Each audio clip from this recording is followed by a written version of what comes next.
السلام علیکم ورحمۃ اللہ وبرکاتہ۔ معزز ناظرین، ہمارے ایک بھائی عامر صاحب نے ایک سوال کیا۔ ان کا سوال یہ ہے کہ آج کل جیسے ٹیپ ریکارڈ ہے یا پھر کوئی چیز فون میں محفوظ ہے، دعائیں ہیں کسی بھی طریقے سے جو ریکارڈڈ ہیں، اس کا سورس کچھ بھی ہو سکتا ہے، تو جب وہ دعائیں ہونے لگے ہمارے سامنے تو اس پر آمین کہنا صحیح ہے یا آمین کہا جا سکتا ہے؟ یہ ان کا سوال ہے۔ اس کے جواب میں جانے سے پہلے آپ حضرات سے گزارش ہے کہ ذات مسلم شریعہ ہیلپ لائن کا جو نمبر اسکرین پر دیا جا رہا ہے، اس پر اپنا سوال یا اپنا ڈاؤٹ جو بھی اسلامک اعتبار سے ہو، اس کو واٹس ایپ میسج، ٹیکسٹ یا وائس میسج کے ذریعے سے آپ اپنا سوال پوچھ سکتے ہیں۔ انشاءاللہ کوشش کریں گے اس بات کی اس کا جواب آپ تک جلد از جلد پہنچایا جا سکے۔ جو سوال ہمارے عامر صاحب کا تھا کہ ریکارڈ کی ہوئی دعا پر آمین کہنا کیسا ہے، تو اس سلسلے میں علماء نے جو بات لکھی ہے وہ یہ ہے کہ کسی بھی دعا پر آمین کہنے کا مقصد یہ ہوتا ہے کہ بندہ اس دعا میں شریک ہے،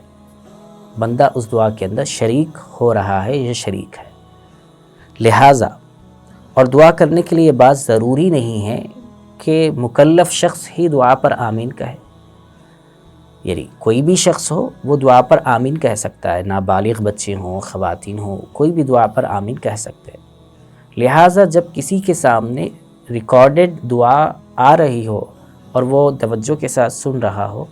تو ایسی صورت میں وہ اس پر آمین کہہ سکتا ہے اور کہنا مستحب بھی ہے۔ اس لیے ایک بات پر ہماری خاص توجہ ہونی چاہیے، خصوصاً آج کل گھروں کے اندر ہو یا دکانوں میں ہو یا گاڑی میں جا رہے ہوں، ڈرائیو کر رہے ہوں، سفر پر ہوں، ہم اس طرح کی چیزیں لگا کر، خصوصاً دعائیں وغیرہ لگا کر، قرآنی آیتیں لگا کر بے توجہ ہی کرتے ہیں، لگا دیتے ہیں اور کسی دوسرے کام میں مشغول ہو جاتے ہیں، جو کہ بہت غلط بات ہے۔ جب ہم نے لگایا ہے تو ہم اس کا معنی جانتے ہوں یا نہ جانتے ہوں، لیکن ہمیں توجہ کے ساتھ اسے سننا چاہیے، ادب کے ساتھ اسے سننا چاہیے۔ اور دعا والی کوئی چیز لگائی گئی ہے جس میں ہمیں معلوم ہو رہا ہے کہ دعا ہے، جیسے قرآن کے اندر بہت ساری دعائیں آئی ہیں، یا پھر اپنی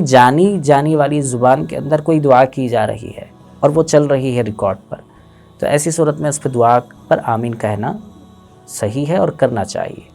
اور توجہ کے ساتھ ان چیزوں کو سننا چاہیے۔ اللہ تعالیٰ سے دعا ہے کہ اللہ تعالیٰ ہمیں صحیح علم اور عمل کی توفیق عطا فرمائے۔